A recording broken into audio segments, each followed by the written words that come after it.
കൂട്ടുകാർക്കും നല്ലൊരു ദിവസം ആശംസിച്ചുകൊണ്ട് മാമ്പഴത്തിന്റെ പുതിയ വീഡിയോയിലേക്ക് സ്വാഗതം. നമുക്ക് നേരെ ഗീതുവിന്റെ ഗോവിന്ദന്റെ ഇന്നത്തെ വിശേഷത്തിലേക്ക് പോയാലോ. ഇന്നത്തെ വിശേഷത്തിൽ കാണിച്ചിരിക്കുന്ന ഗീതു റൂമിലേക്ക് പോകാതിരിക്കാൻ വേണ്ടിയിട്ട് വഴി തടഞ്ഞ് വരുണ സ്റ്റെയറിന്റെ അവിടെ നിൽക്കുകയാണ്.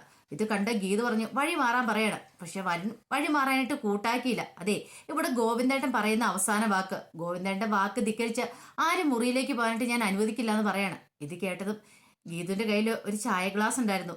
ഗീതു പറഞ്ഞു ഈ കപ്പൊന്ന് പിടിച്ച വരണേട്ടാന്ന് പറയണം. കപ്പങ്ങ് കയ്യിലേക്ക് അങ്ങോട്ട് കൊടുക്കുവാണ്.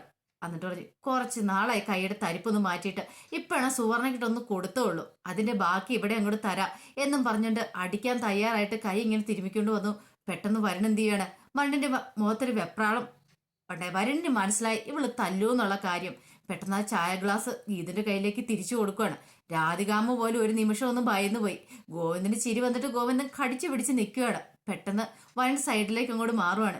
ഗീതു അങ്ങോട്ട് കയറി അങ്ങോട്ട് പോയി. വരുൺ എന്ത് ചെയ്യണം എന്നറിയത്തില്ലാത്തൊരവസ്ഥയായിപ്പോയി. ഗീതുവിന്റെ ആ പോക്ക് കണ്ടു കഴിഞ്ഞപ്പോ തന്നെ രാധികാമ്മ എന്നിട്ട് ഗോവിന്ദനോട് കണ്ടില്ല, അവളുടെ അഹങ്കാരം കണ്ടില്ലേ, ഇങ്ങനെ പോയിട്ടുണ്ടെങ്കിൽ അധികം വൈകാതെ തന്നെ അവൾ ഈ അറക്കൽ വീട് തന്നെ അവൾ കൈക്കലാക്കും. ദേ നീ സ്ട്രോങ് അല്ലാത്തോണ്ടാ ഇങ്ങനെയൊക്കെ സംഭവിക്കുന്നത്. നീ ഇച്ചിരി സ്ട്രോങ് ആയിട്ട് കാര്യങ്ങളൊക്കെ പറയേണ്ട സ്ഥാനത്ത് പറയണമെന്ന് പറയണം. ഇത് കേട്ടതും ഗോവിന്ദൻ പറഞ്ഞു അത് ശരിയാ, ഞാൻ സ്ട്രോങ് അല്ലാത്തോണ്ടാ ഇങ്ങനെയൊക്കെ സംഭവിക്കുന്നത്. എല്ലാവരും പറയേണ്ട സമയത്ത് ഞാൻ പറയണമായിരുന്നു, അതെനിക്ക് പറയാൻ പറ്റിയില്ല, അതാ എന്റെ പരാജയത്തിന്റെ കാരണം എന്ന് പറയണം. അങ്ങനെ ഗോവിന്ദൻ പറഞ്ഞു ഇന്ന് ഞാൻ കാണിച്ചു കൊടുക്കുന്നുണ്ടെന്ന് പറഞ്ഞിട്ട് മുകളിലേക്ക് അങ്ങോട്ട് കയറി പോവാണ്. അപ്പൊ രാധികാമ്മ പറഞ്ഞു കൊടുത്തു ഇപ്പോൾ ഒരു അടി നടക്കാൻ ചാൻസ് ഉണ്ട്. അങ്ങനെ മുകളിലേക്ക് കയറി ചെല്ലുമ്പോൾ ഗീതു മുറിയിലേക്ക് കയറി പോകാൻ തുടങ്ങുമായിരുന്നു. പെട്ടെന്ന് ഗീത ചോദിച്ചു എങ്ങനെയുണ്ട് എന്റെ അഭിനയം, കൊള്ളാമെന്ന് ചോദിക്കുകയാണ്. നിന്റെ അഭിനയം പൊളിയാ, പക്ഷേ ഗോവിന്ദാണ് അത്ര അങ്ങോട്ട് പോരാ, ഇച്ചിരി നന്നായിട്ട് അഭിനയിക്കാനുണ്ടെന്ന് പറയണം. പിന്നെ നിനക്ക് നിന്റെ എത്ര കഴിവൊന്നും എനിക്ക് അങ്ങനെ ഇല്ല, നിനക്ക് പണ്ടേ അഭിനയിക്കാൻ നല്ല മിടുക്കാണല്ലോ എന്ന് പറയണം. ഇങ്ങനെ സംസാരിച്ചുകൊണ്ടിരിക്കുന്ന സമയത്താണ് എന്താ നടക്കുന്ന അറിയാൻ വേണ്ടിയിട്ട് വരുണിന്റെ രാധികാമ്മ അങ്ങോട്ട് കയറി വരുന്നത്. കൂടെ കാഞ്ചന ഉണ്ടായിരുന്നു. പെട്ടെന്ന് ഗീതു അങ്ങോട്ട് പ്ലേറ്റും പറ്റി. ഗീതു പെട്ടെന്ന് പറഞ്ഞു മുറിയിൽ നിന്ന് എന്നെ ഇറക്കി വിടാന്നാ, അങ്ങനെ ഇറക്കി വിടാന്ന് വിചാരിക്കണ്ട, ഒരു കാരണവശാലും ഞാൻ മുറിയിൽ നിന്ന് പോകത്തില്ല. ഗോവിന്ദമാധവന്റെ ഭാര്യയാണെങ്കിൽ ആ മുറിയിൽ തന്നെ ഞാൻ കഴിയുള്ളൂ എന്ന് പറയണേ. ഇത് കേട്ടും ഗോവിന്ദ് പറഞ്ഞു നിനക്ക് നാണമില്ലേ, മര്യാദയ്ക്ക് എന്റെ മുറിയിൽ നിന്ന് പൊക്കോണം, ഒരു നിമിഷം പോലും ആ മുറി കണ്ടുപോയേക്കളെന്ന് പറയണം. ഇത് കേട്ടോണ്ട് രാധികാമ്മയും കൂടെ വന്നു. ഓഹോ അപ്പൊ അങ്ങനെയാണല്ലേ, നിനക്ക് നാണമില്ലേ ഗീത അവിടെ കിടക്കാനായിട്ട്. ഗോവിന്ദ് പറഞ്ഞില്ല നിനക്ക് അവൻ ഇഷ്ടമില്ല നീ ആ മുറി കിടക്കുന്നത്, പിന്നെ നീ എന്തിനാ അവിടെ കടിച്ചു പോയി കിടക്കുന്നത്. കാഞ്ചനെ ആ പോയ അവളുടെ ബാഗും ഡ്രസ്സും എല്ലാം എടുത്ത് പുറത്തേക്ക് ഇടാൻ പറയണം. ഇത് കേട്ടതും കാഞ്ചന ബാഗ് എല്ലാം എടുത്ത് പുറത്ത് വെക്കാനായിട്ട് അങ്ങ് പോവാണ് ഗീതുവിന്റെ. ഗീതു അങ്ങ് മുമ്പോട്ട് കയറി നിന്നിട്ട് പറഞ്ഞു ഒരടി മുന്നോട്ട് വെച്ചിട്ടുണ്ടെങ്കിൽ കാഞ്ചനക്കട കാരണം അടിച്ചാൻ പോയിക്കുമെന്ന് പറയണേ, ജീവൻ വേണമെങ്കിൽ വിട്ടോളാൻ പറയണം. ഇത് കേട്ടത് കാഞ്ചന ഇത് ഭയന്നു. കാഞ്ചനയ്ക്ക് മനസ്സിലായി ഗീതു തല്ലൂന്ന് പറഞ്ഞാൽ മിക്കവാറും തല്ലൂന്ന്. പിന്നീട് നേരെ രാധികാമ്മയുടെ അടുത്തേക്ക് എന്നിട്ട് വേണം അതെ ഗോവിന്ദമാധവന്റെ ഭാര്യ ഞാന്, അവരുടെ മുറി കിടക്കേണ്ട ആള് ഞാനാ, അതുകൊണ്ട് ആ മുറി നിന്ന് ഇറക്കി വിടാൻ നിങ്ങൾ മനസ്സ് വിചാരിക്കണ്ട. ഈ സമയത്ത് രാധികാമ്മ ഗോവിന്ദനോട് പറഞ്ഞു നിനക്ക് നട്ടലില്ലാഞ്ഞിട്ടാ ഗീതു കിടന്ന് കാണിക്കുന്ന കണ്ടില്ലേ, എന്നിട്ട് നീ എന്താണോ ഒന്നും മിണ്ടായിരിക്കണമെന്ന് ചോദിക്കണം. ഇത് കേട്ടതും ഗീതു എന്ത് ചെയ്യാണ്, ഓടി അങ്ങ് ചെന്നിട്ട് ഗോവിന്ദനെ അങ്ങ് തിരിച്ചങ്ങോട്ട് നിർത്തുവാണ്. എന്നിട്ട് ഗോവിന്ദനെ പുറത്തു വിട്ടിട്ട് വെറുതെ ഇതാണ് നട്ടല്, ഈ നട്ടൽ അവിടെ തന്നെ ഉണ്ട്, നട്ടലിനൊന്നും സംഭവിച്ചിട്ടില്ല, പറഞ്ഞു കേട്ടല്ലോ, കൂടുതൽ ഇനി കളിക്കാൻ വരില്ല എന്നും പറഞ്ഞിട്ട് അകത്തേക്ക് അങ്ങോട്ട് പോകാൻ തുടങ്ങുമ്പോഴത്തേനും രാധികാമ്മ പറഞ്ഞു കണ്ടില്ലേ അവളുടെ ചാട്ടവും തുള്ളും കണ്ടില്ലേ, നീ എന്താ കണ്ണാ ഇങ്ങനെ നോക്കി നിൽക്കുന്നതെന്ന് ചോദിക്കുകയാണ്. ഇത് കേട്ടം ഗോവിന്ദ് ഓടിച്ചതിന്റെ ഗീതയുടെ കയ്യാൽ അങ്ങോട്ട് പിടിക്കുകയാണ്. നീ എങ്ങോട്ടാ കയറി പോണേന്ന് ചോദിക്കുകയാണ്. അതെ എനിക്ക് നിന്നോട് കുറച്ച് കാര്യങ്ങൾ സംസാരിക്കേണ്ട, അങ്ങനെ നിന്നെ അങ്ങനെ വിട്ടിട്ട് അങ്ങോട്ട് കാര്യമില്ല, അല്ലേ വേണ്ട, ഇനി മുറി ചെന്നിട്ടാവും ബാക്കി നിനക്കിട്ട് ഞാൻ വെച്ചിട്ടുണ്ടെന്ന് പറയാണ്. ഇത് കേട്ടതും ഗീത പറഞ്ഞു എനിക്കറിയായിരുന്നു, അല്ലെങ്കിൽ ഒരു കാരണമില്ലാതല്ലേ രാവിലെ നിങ്ങൾ എന്നെ തല്ലിയത്, ആ തല്ലിയാൻ കൊണ്ടു നിന്നു, ഇനിയും നിങ്ങൾ എന്നെ തല്ലിയിട്ട് ഞാനത് കൊണ്ടു നിൽക്കുമെന്ന് നിങ്ങൾക്ക് തോന്നുന്നുണ്ടോ, കാണിച്ചു തരാമെന്ന് പറഞ്ഞിട്ട് രണ്ടുപേരും കൂടെ ദേഷ്യപ്പെട്ട് അങ്ങോട്ട് അകത്തേക്ക് അങ്ങോട്ട് കയറിപ്പോണം. രാധികാമ്മയ്ക്കും വരണ്ട് സമാധാനമായി.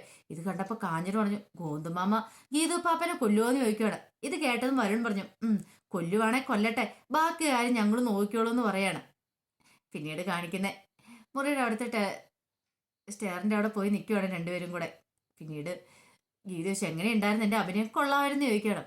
അഭിനയം കൊള്ളാം, പക്ഷേ നമുക്കിനി എത്രയും പെട്ടെന്ന് ആ ചേതൻ ഗ്രൂപ്പിന്റെ അവരുടെ നീക്കങ്ങളൊക്കെ കണ്ടുപിടിക്കണമെന്ന് പറയണം. സുവർണ ചേതൻ ഗ്രൂപ്പിന്റെ ആളാണെന്ന് നമുക്ക് അറിയണമെന്ന് പറയാം. ഇത് കേട്ടതും ഗീത് പറഞ്ഞു ചേതൻ ഗ്രൂപ്പിന്റെ കാര്യം ഇതുവരെയായിട്ടും കണ്ണേട്ടം വിട്ടില്ലേ, ആ കാര്യമൊക്കെ വിടും, ഇപ്പൊ ചേതൻ ഗ്രൂപ്പ് അല്ല നമ്മുടെ ശത്രുക്കൾ ഇവിടെ ഉള്ളവർ തന്നെയാന്ന് പറയണം.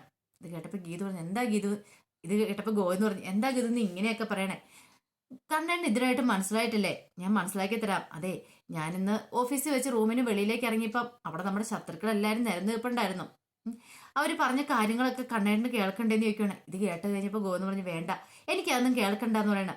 രാധികാമ്മ പറഞ്ഞ എന്താണെന്ന് അറിയണ്ടേ? വേണ്ട ഗീതു, എനിക്ക് അറിയണ്ടെന്ന് പറയാണ്. അങ്ങനെ പറഞ്ഞ് ഒഴിഞ്ഞു മാറിയിട്ട് കാര്യമില്ല. രാധികാമ്മ പറഞ്ഞ എന്താന്ന് കേൾക്കണം എന്നും പറഞ്ഞിട്ട് ഗീതു ഫോണും കൂടെ ഓണാക്കുകയാണ്. അപ്പൊ ആ വീഡിയോ ഗീതു അവരുടെ അടുത്തേക്ക് ചെല്ലുമ്പോൾ ഒരു വീഡിയോ പിടിച്ചിട്ടുണ്ടായിരുന്നു. അപ്പൊ വീഡിയോ കാണിക്കുവാണ്. പെട്ടെന്ന് പറഞ്ഞു, അതെ, അവരെ കണ്ടു കഴിഞ്ഞപ്പോൾ വീഡിയോ താത്തിയായിരുന്നു, അതുകൊണ്ട് വോയിസ് മാത്രമേ കിട്ടിയിട്ടുള്ളൂ എന്ന് പറയാണ്. പിന്നീട് രാധികാമ്മ ഗീതിനോട് പറയുന്ന കാര്യങ്ങളെല്ലാം ഗോവിന്ദ് കേൾക്കുകയാണ്. മര്യാദയ്ക്ക് എൻ്റെ കണ്ണൻ്റെ ജീവിതത്തിൽ നിന്ന് ഒഴിഞ്ഞു പൊക്കണോ? അതിന് എത്ര നഷ്ടപരിഹാരം വേണമെങ്കിലും ഞാൻ തരും. ഇനി നിനക്കും കിഷോറിനും ഒന്നിച്ച് ജീവിക്കാൻ താല്പര്യമെങ്കിൽ അങ്ങനെ എന്ത് വേണമല്ലോ ആയിക്കോ എന്നൊക്കെ പറഞ്ഞ രാധികാമ്മയുടെ മാസ് ഡയലോഗ്. ഇത് കേട്ട് കുറച്ച് കഴിയുമ്പോൾ ഗോവിന്ദ് പറഞ്ഞു, മതി നിർത്തിയാൽ ഗീതു, എനിക്കിനി കേൾക്കാൻ താല്പര്യമില്ല എന്ന് പറയണം. ഇത് കേട്ടതും ഗീത പറഞ്ഞു, അതെന്താ കണ്ണേട്ട അങ്ങനെ? അറിയണ്ടേ, ഈ ചതികളെല്ലാം തിരിച്ചറിയണ്ടേ എന്ന് ചോദിക്കുകയാണ്. ഇത് കേട്ട് കഴിഞ്ഞപ്പം ഗോവിന്ദ് പറഞ്ഞു, ഞാൻ എല്ലാവരെയും മനസ്സിലാക്കാൻ വൈകി. ഇപ്പൊ എനിക്ക് ആരെ വിശ്വസിക്കണം ആരെ വിശ്വസിക്കേണ്ടെന്ന് പോലും അറിയില്ല. സ്വന്തം നിഴലിനെ പോലും വിശ്വസിക്കാൻ പറ്റാത്തൊരവസ്ഥയിലാണ് ഞാനെന്ന് പറയാണ്. ഇത് കേട്ട ഗീതന് വല്ലാത്ത സങ്കടമായി. ഗീത പറഞ്ഞു, സ്വന്തം നിഴലിനെ വിശ്വസിക്കേണ്ട, പക്ഷെ എന്നെ വിശ്വസിക്കാം. ഞാൻ കൂടത്തിൽ നിന്ന് ഒരിക്കലും ഞാൻ കണ്ണേടനെ ചതിക്കില്ല എന്ന് പറയണേ. എന്നെ 100% വിശ്വസിക്കാന്ന് പറയണം. അങ്ങനെ രണ്ടുപേരും കൂടെ കണ്ണിക്കണ്ണി പരസ്പരം നോക്കി നിൽക്കുകയാണ്. ഈ സമയത്ത് ഗോവിന്ദ് പറഞ്ഞു, അല്ലേ, ഇനി നിന്നെ വിശ്വസിച്ചുകൊണ്ട് കാര്യമില്ലോ, നമ്മൾ പിരിയേണ്ടവരല്ലേ എന്ന് ചോദിക്കുകയാണ്. ഇത് കേട്ടതും ഗീതുവിലൊരു ഞെട്ടലുണ്ടായി. ഗീതു പെട്ടെന്ന് ചോദിച്ചു, നമ്മൾ പിരിയേണ്ടവരാണോ കണ്ണേട്ടാന്ന് ചോദിക്കുകയാണ്. ഇത് കേട്ടതും ഗോവിന്ദ് എന്ത് മറുപടി പറയണമെന്ന് അറിയത്തില്ലാതെ ഇങ്ങനെ ഗീതുവിനെ തന്നെ നോക്കി നിൽക്കുകയാണ്. ഗീതുവിന് മനസ്സിലായ ഗോവിന്ദിന്റെ ഉള്ളിലെ പ്രണയം എത്രമാത്രം ആഴത്തിലുള്ളതെന്ന്, തന്നെ എത്രമാത്രം സ്നേഹിക്കുന്നുണ്ടെന്ന് ആ ഒരു നോട്ടത്തിൽ തന്നെ അതെല്ലാം ഉണ്ടായിരുന്നു. പിന്നീട് ഗോവിന്ദനോട് വീണ്ടും ഗീതു ഈ ചോദ്യം തന്നെ ആവർത്തിക്കുകയാണ്. ഗോവിന്ദൊന്നും മിണ്ടിയില്ല. ഗീതു ചോദിച്ചു, ഓ അങ്ങനെ, എന്താണെങ്കിലും മനസ്സൊക്കെ മാറി വരുന്നുണ്ടെന്ന് തോന്നേ. ബ്രഹ്മചാരിയുടെ മനസ്സിനൊരു ഇളക്കം തട്ടിയിട്ടുണ്ടെന്ന് തോന്നുന്നേ. പെട്ടെന്ന് ഗീത വീണ്ടും ഈ ചോദ്യം ആവർത്തിച്ച് കഴിയുമ്പോൾ ഗോവിന്ദ് പറഞ്ഞു, അതെ, നമ്മൾ രണ്ടും പിരിയേണ്ടവരാന്ന് പറയാണ്. പിരിയേണ്ടവരോ? ഗീതയിലൊരു ഞെട്ടനുണ്ട്. അല്ല, എനിക്കിപ്പൊ തന്നെ രഞ്ജുവിന്റെ അടുത്ത് പോകണം, ഓഫീസിൽ കുറെ ജോലികളും ബാക്കിയുണ്ട്, അതുകൊണ്ടാണ് ഞാൻ പറഞ്ഞു ഇപ്പം നമുക്കങ്ങോട്ട് പിരിയാം, പിന്നെ നമുക്കൊന്ന് ഒന്നിക്കാം, അതല്ലേ ശരിയെന്ന് ചോദിക്കുകയാണ്. ഇത് കേട്ടപ്പോഴത്തേനും ഗീതന് ചിരി വന്നു. എന്നും പറഞ്ഞ് ഗോവിന്ദ് അകത്തേക്ക് പോയിട്ട് എന്ത് ചെയ്യുവാണ്, രഞ്ജുവിന്റെ അടുത്തേക്ക് പോകാനായിട്ടുള്ള തയ്യാറെടുപ്പ് നടത്താനായിട്ട് അങ്ങോട്ട് പോവാണ്. പെട്ടെന്ന് ഗീതു പുറയിലേക്ക് ചോദിച്ചു, അല്ല ഗോവിന്ദേട്ടൻ എങ്ങോട്ടാ പോണേ? ഞാൻ പറഞ്ഞില്ലേ രഞ്ജുവിന്റെ അടുത്ത് പോകണം. ഇപ്പൊ തന്നെ രേഖ അവിടെ നിന്ന് മടുത്തിട്ടുണ്ടായിരിക്കും, രാവിലെ പോയതല്ലേ, ഇനിയിപ്പോ വൈകുന്നേരം ഞാൻ അവിടെ പോയി അവൾക്ക് കൂട്ടിയിരുന്നോളാം. ഇത് കേട്ടപ്പോ ഇതിന് സഹിച്ചില്ല. ഫ്രണ്ട്സൊക്കെയാ, എന്നാലും ഒരു റൂമില് എന്നെ പോലെ ആത്മനിയന്ത്രണം എല്ലാവർക്കും ഉണ്ടായെന്ന് വരുമോ? അതൊന്നും ചിലപ്പം കാണത്തില്ലായിരിക്കും, അതുകൊണ്ട് അത് ശരിയല്ല. ഇപ്പോ കപാടമാണ്, ഇത് തടഞ്ഞേ പറ്റുള്ളൂ. പെട്ടെന്ന് അങ്ങോട്ട് എന്നിട്ട് പറഞ്ഞു, അല്ല ഒരു കാര്യം ചെയ്യാം, കണ്ണേട്ടൻ പോകണ്ട, ഞാൻ പൊക്കോളാന്ന് പറയണേ. ഏയ് അതൊന്നും ശരിയാകത്തില്ല, നീ പോകണ്ട, ഞാൻ പോകാന്ന് പറയണ. അതെന്താ കണ്ണേട്ട അങ്ങനെ? നമുക്കൊരു കാര്യം ചെയ്യാം, ഇവിടെ ഒരു അഭിനയം അങ്ങോട്ട് കാഴ്ചവെക്കാം. ഞാൻ എന്നിട്ട് ഗോവിന്ദന് പിണങ്ങി പോകുന്നതായിട്ട് അഭിനയിച്ച് അങ്ങോട്ട് പോകാം. ഞാൻ രഞ്ജുവിന്റെ അടുത്ത് പോയി നിന്നോളാം. അപ്പൊ എങ്ങനെയുണ്ട്, അത് കൊള്ളാമല്ലേന്ന് ചോദിക്കുകയാണ്. ഇത് കേട്ട് കഴിഞ്ഞപ്പോഴത്തേനും ഗോവിന്ദ് പറഞ്ഞു, ശരിയാ, അത് നല്ല ഐഡിയ, അത് കൊള്ളാന്ന് പറയാം. അന്നാ കണ്ണേട്ടൻ ഇങ്ങോട്ട് മാറിക്കേ, ഞാൻ ഡ്രസ്സ് മാറ്റട്ടെ എന്ന് പറയണം. കണ്ണേട്ടൻ പുറത്തു പോയി നിൽക്കാൻ പറയണം. ഇത് കേട്ടതും ഗോവിന്ദ് പറഞ്ഞു, അല്ല ഞാനെങ്ങനെ പുറത്തു പോയി നിൽക്കുന്നേ? ഈ സമയത്ത് ഞാൻ പുറത്തു പോയി നിന്നാ ശരിയാകത്തില്ല, അവിടെ രാധികാമ്മ വരണം കാണും, അവർ ഓരോന്ന് പറഞ്ഞ് എൻ്റെ ചെവി തിന്നോണ്ടിരിക്കും, അത് ഗീതുവിനെ കുറിച്ചുള്ള കുറ്റങ്ങളൊക്കെ ആയിരിക്കും. അത് കേട്ട് കഴിയുമ്പോൾ എനിക്ക് സഹിക്കില്ല എന്ന് പറയണം. ഇത് കേട്ടപ്പോൾ ഗീതുവിനും മനസ്സിലായി. ഗീത പറഞ്ഞു, ആഹാ, അപ്പൊ എന്നെ കുറ്റം പറയുന്നത് ഇഷ്ടമില്ലല്ലേ എന്ന് ചോദിക്കുകയാണ്. ഇത് കേട്ട് കഴിഞ്ഞപ്പോഴത്തേനും ഗോവിന്ദ് ഒന്ന് ചിരിക്കുകയാണ്. ഗീതുവിനെ ആര് കുറ്റം പറഞ്ഞാലും ഗോവിന്ദിന് ഇഷ്ടമില്ല, കാരണം അത്രമാത്രം ജീവനാണ് ഗീതുവിനെ. ഇപ്പൊ തിരിച്ച് ഗീതുവിനും അങ്ങനെയാണ്, പക്ഷെ അത് പറയാൻ പറ്റില്ലല്ലോ. പെട്ടെന്ന് ഗീത പറഞ്ഞു, ശരി ശരി, ഞാൻ എന്നാ പോയി ഡ്രസ്സ് മാറ്റട്ടെ, ഓരോണ്ട് ഒരു കാര്യം ഇവിടെ നിന്നാ മതി എന്ന് പറയണ. പിന്നെ തിരിഞ്ഞു നോക്കല്ലെന്ന് പറയണ. അതെന്താ? അല്ല, ഞാൻ ഡ്രസ്സ് മാറ്റുന്നതായിട്ട് നോക്കല്ല, ഈ കണ്ണാടി ചെല്ലിനകത്തോടെ നോക്കിയിട്ടുണ്ടെങ്കിലേ എല്ലാം കാണാന്ന് പറയാണ്. ഞാൻ നോക്കത്തുന്നില്ല, ഞാൻ ഇങ്ങോട്ട് നിൽക്കത്തോളെന്ന് പറഞ്ഞുകൊണ്ട് ഗോവിന്ദ് ഇങ്ങനെ നിൽക്കുകയാണ്. ഗീത ഒരു കള്ളച്ചിരിയൊക്കെ ചിരിച്ച് ഡ്രസ്സൊക്കെ എടുത്ത് അകത്തേക്ക് അങ്ങോട്ട് കയറുകയാണ്. അപ്പൊ ഗോവിന്ദ് ഇങ്ങനെ നിന്നിട്ട് നോക്കുക. തിരിഞ്ഞു നോക്കണോ? തന്റെ ഭാര്യയല്ലേ അവള്, താൻ നോക്കിയതുകൊണ്ട് എന്താ കുഴപ്പമിരിക്കണേ? ഒന്നും സംഭവിക്കാൻ പോകുന്നില്ല. പിന്നെ പെട്ടെന്ന് ഓർത്തു, വേണ്ട, അവൾക്ക് ഇഷ്ടമില്ല, അവൾക്ക് തന്നെ അങ്ങനെ ഇഷ്ടമില്ല, പിന്നെ എന്തിനാ താൻ നോക്കണേ? അങ്ങനെ ഓർത്ത് നിൽക്കുമായിരുന്നു.